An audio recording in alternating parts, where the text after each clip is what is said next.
Hey guys, this is Pat here from Rain Country. God is good all the time. It's a beautiful day out here in Rain Country. Not a drop of rain in sight. At least not for the moment. At any rate, today is going to be the reveal of that last video on guess what this is.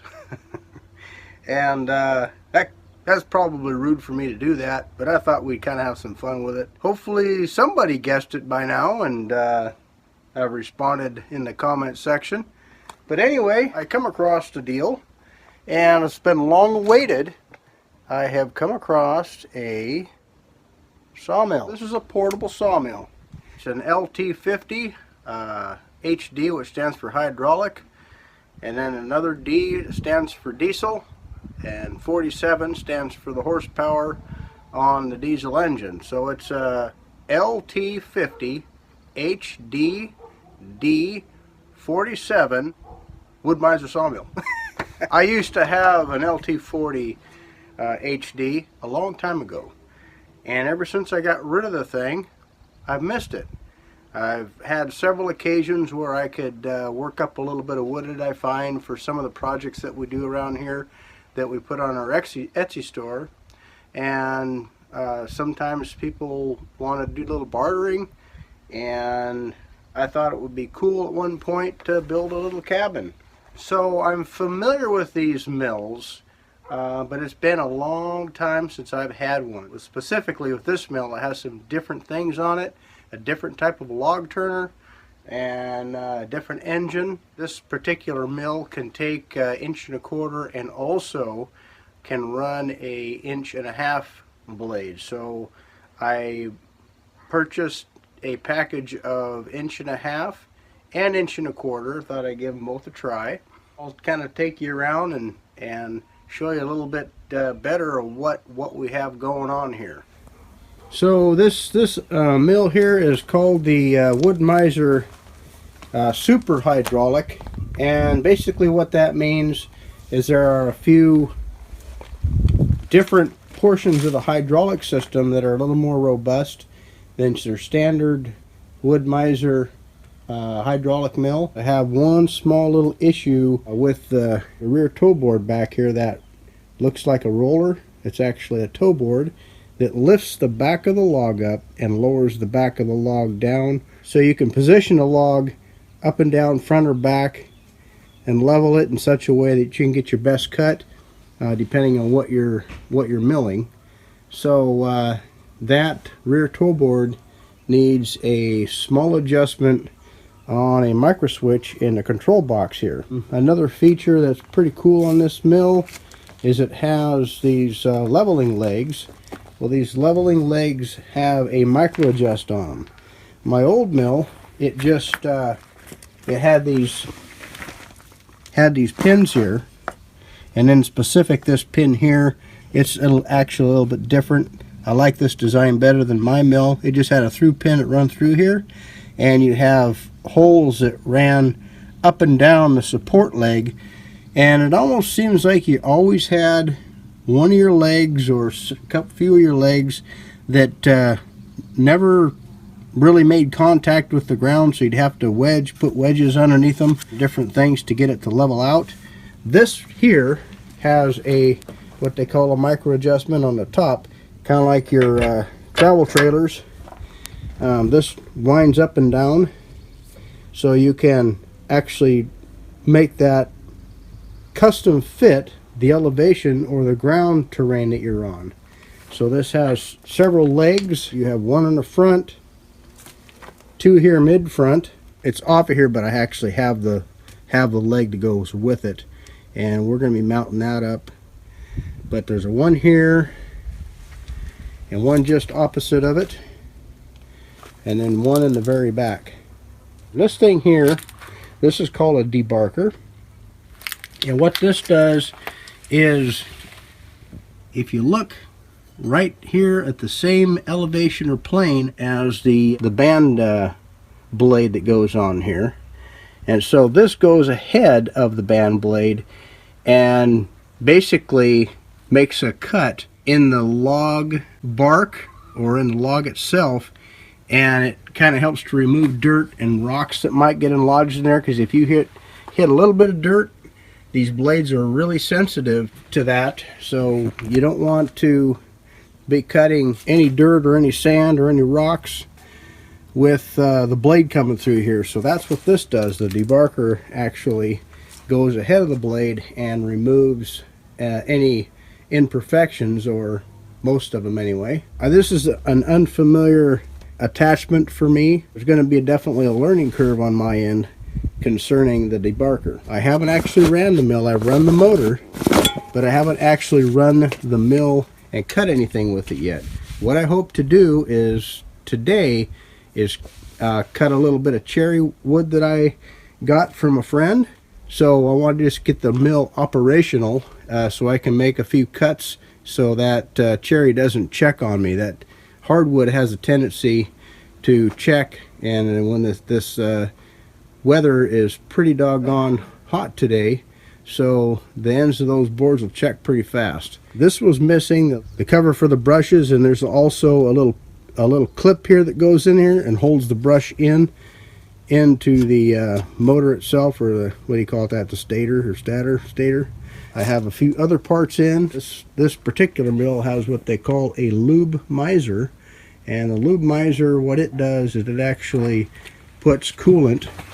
As you can see, this is kind of free dangling, but this actually allows lubricant, and I got all the attachments for this as well. It attaches to this block here, and then what that does is it actually helps to lubricate the blade. Some of your woods, it helps a little bit to keep the blade cool, but also what it does is it helps to lubricate. You can get some different lubricants. Some people like to use like dish soap and different things to keep their blade, helps to keep their blade free of getting gummed up. Not 100% effective, but it helps. Some of your woods have a lot of resins in them, like fir, spruce. Some of your softer woods give you more of a problem than your hardwoods. And your hardwoods, because they are hard, I found them to cut a little easier. I put a heavier set in the blade, and I usually went to 30 thousandths. Wood Miser sets them a little bit narrower, for you have a little narrower kerf. But I like to sacrifice a little bit for a better cut. It seems to me like a heavier set, it seems to cut better. And I got a good friend that actually sharpens blades for wood, Wood Miser blades. He agrees with that. He likes to put a little heavier set in his as well, especially for softwoods around here. Like you get a lot of fir and you get a lot of spruce. Those woods have a tendency to close in behind the blade and pinch the blade. The blade gets hot and they'll start to wander, and you'll start to lose your edge on your teeth. I got this motor in. I need to replace this bearing in here is shot, so I want to remove that, put the new one in. That actually came with the mill. The motor came with the mill too, but the motor was shot, so I got to replace this. The mill is actually in the travel position. This is actually a mobile sawmill. And so there's this little part here that comes up, and the mill actually rests on this. So, and then you have a chain, and you chain this down. The log turner actually comes up a little bit, and then you clip the hook into this eye right here, and then you put the log turner back down just a little bit to put tension on the chain. So this device here won't be able to bounce off, or bounce back and cause you all kinds of problems on the highway. At any rate, what this device is, this is actually a hydraulic log lifter.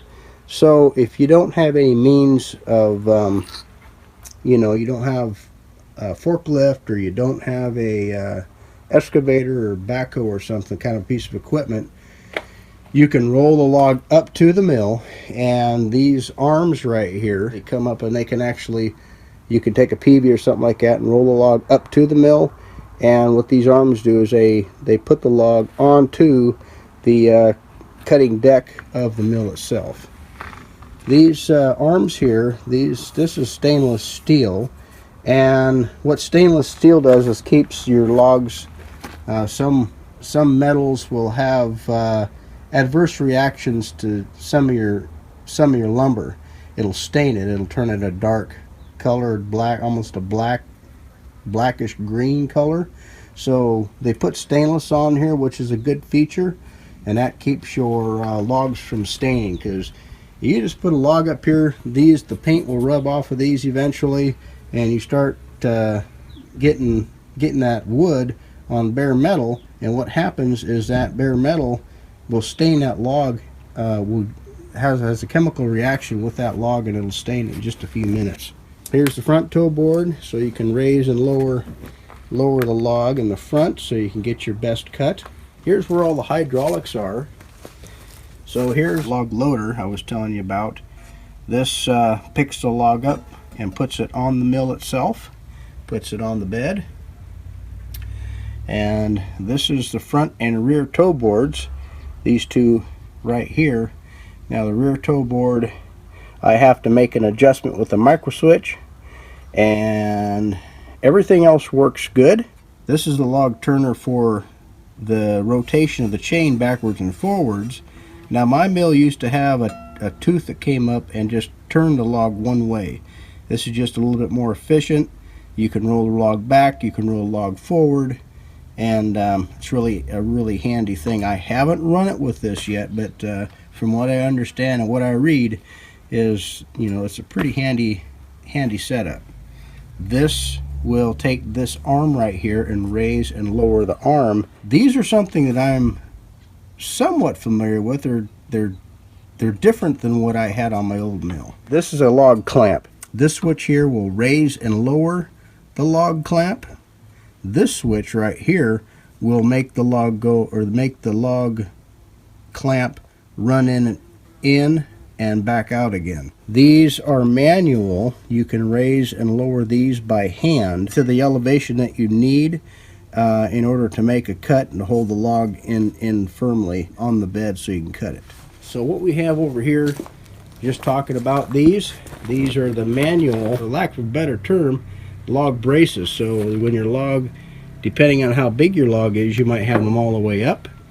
If you have a short piece or a smaller piece of wood, you're going to have them down like in this position, and so the log holds up against these. This ram comes up, and then this piece right here will clamp the log. So when you get a cant, and the cant is just a square, let's see, you square up your log and you're making, like, say 1x12s or 2x12s, you're going to have a cant that might be 12 inches wide by however tall.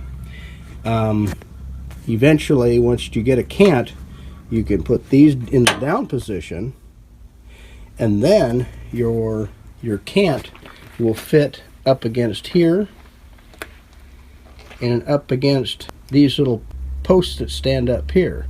You can cut in within the 3/4 of an inch of the bed. Pretty nice features on this mill. All this stuff is really built robust. This particular mill is definitely one of those things is you get what you pay for. Wood Miser is a little bit more expensive than some of the competitors, but definitely something that is worth it if you're going to do a lot of this. I don't know if I'm going to do a lot of cutting with this, but I might. But I paid a fraction of the price of a new one. So the way I look at things, guys, is you can put your money in the bank. It may or may not be there next week, especially knowing how things are going lately. But if you have something like this, you always have a way of barter, or making a little cash, or making a board for yourself. Now the other day I went, and in mind you, it was a pressure treated 2x6 for $60. Granted, sometimes you just have to buy pressure treated stuff when you got ground contact, but you know what, if I could barter to help a guy cut up his trees on his property and work for maybe half of the wood or something like that, or half the logs, get me a little stockpile of logs, well, you know, then I'd be muddy ahead, wouldn't I? Here's the control panel, and like I say, the nice thing about this mill here, all your functions are either right here, the mill head back here, then you have all your hydraulic functions right back here. Obviously you want your hydraulic functions back here because you're not going to be operating any hydraulics as you're making a cut. When you get past this point here and you're actually cutting the wood, you don't want any of the hydraulics to be functioning at all. You're going to do all your manipulations with hydraulics with the cutter head at the opposite end of the mill back towards me, but you want to be with your sawmill cutting so you can operate this automatically. With my old mill, it was a hand operation with the blade guide runs back and forth. You used to have to go back over on the other side of the mill, and you see back where I was telling you where that motor right there needs to be replaced. Well, that's the motor that drives the blade guide in and out, and that's what this switch here is for. This is for the automatic return, which is also a nice feature that I didn't have on my other mill. This is the speed control that feeds the head speed backwards and forward. This device runs the mill head back and forth on the carriage. So this is the speed control for that, and this is the forward and reverse function for the mill head. This right here disengages the mill operation of the blade, the start and the stop. So you flip this switch here and you'll start your feed. Of course, this is ignition. The ignition will start and stop the engine. Got 92.1 hours on this. I had 90.7 hours when I bought it, and I just kind of been tinkering with it, you know, kind of getting everything to kind of work. Some of these functions were a little bit sticky because the mill hasn't ran for a while. This is actually a 2013 Wood Miser LT50, and also comes with the AccuSet. What happens is when you return, you can just drop down to a known dimension, and you don't have to worry about reading the scale, although you can do that manually. You can read the scale. I had to read the scale on my other one, and it's no big deal. You just got to learn. The fenders come off when you're operating the mill. When you pull up on a work site, the mill will actually, you take those off so you don't run into them and booger them up. Yes, this has a 47 horsepower Yanmar brand new engine. When I got the mill, a lot of the panels and stuff were off of it, so I kind of had to figure out where all those went again. So I'll be putting those on today, because I want to get some of that wood cut up that I got. The guy from Wood Miser told me that this engine, you should get about roughly an hour of operation per gallon. So a good hard cutting, you know, when you're cutting this engine should go a gallon per hour. And so I took this off of here. It had some moisture in it, had some dirt and different things, so I took this off and cleaned it up really good and then put fresh fuel in it, so it's topped off. Now, this is the feed motor. These are all Lesson or Leeson, probably Leeson motors, and they look like they're all of the same, so it probably wouldn't be a bad idea to get a set of brushes and get another cover. Okay, this is the up and down motor. This will raises the engine and cutter head up and down. So this one is for the elevation, this one is for the feed. I got a box of parts for it, and I got a PV with it. I did get the board return. There's a board return that actually mounts to the bottom in here. Well, I hope you enjoyed the tour of the new tool. The way we look at things anymore, you can put your money in the bank. It might be there, it might not be there. Heidi and I are both of the mindset of developing more skills and more raw materials and more things to help augment in times when bartering might be the new norm for income, or the new necessity. You don't want to put all your eggs in one basket, but on the same token, if you have tools and skills in order to help your situation, I think you're better off all the way around. Your money goes up and down in the stock market. If we have a depression or a recession heading our way, this will lose money just sitting here rotting away. But on the same token, your money's not doing you any good sitting in the bank sometimes either. And that's just my opinion. Don't have any special license to make that, warrant that statement. That's just a gut feeling I've got, an urgency, I guess you might say. So it's just another way of looking at investments. So anyway, I hope you guys found this useful, and I'm going to go ahead and cut this video off and probably make another video of me getting all set up and making some boards. Well, thanks for stopping by. Take care, and God bless.